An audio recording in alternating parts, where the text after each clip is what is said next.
আসসালামু আলাইকুম বন্ধুরা, স্বাগত ইউর চ্যানেল সফট টেকনোলজিতে। আজকের ভিডিওতে আমি একটি বিষয় নিয়ে এসেছি যা জানা এখন আমাদের সবার জন্য জরুরি। 2025 সালে হ্যাকাররা কিভাবে আমাদের মোবাইল ফোন হ্যাক করেছে এবং আপনি কিভাবে নিজের ফোনকে নিরাপদ রাখতে পারেন, এটাই আজকের আলোচনার বিষয়। চলুন দেখে নেই হ্যাকাররা কিভাবে এখন আমাদের মোবাইল ফোন হ্যাক করেছে। AI phishing message. আগে আমরা ভুলভাল ইংরেজি লেখা স্ক্যাম মেসেজ চিনে ফেলতে পারতাম, কিন্তু এখন হ্যাকাররা ব্যবহার করেছে এআই। তারা এমন মেসেজ তৈরি করেছে যা দেখতে একদম আসল, যেমন বিকাশ, নগদ, ব্যাংক বা সরকারি অফিস থেকে এসেছে এরকম।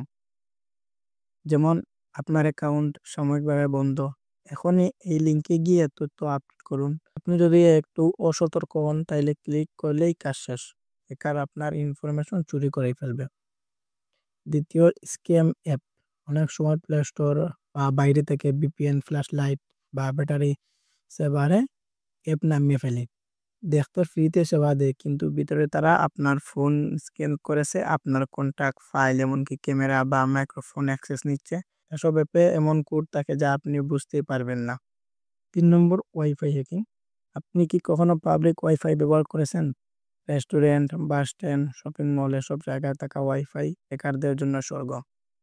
তারা ম্যান ইন দ্য মিডিল নামে এক ধরনের অ্যাটাক করে, যার মাধ্যমে আপনার পাসওয়ার্ড, ওটিপি, এমনকি আপনি কি টাইপ করেছেন সেটাও জেনে ফেলে।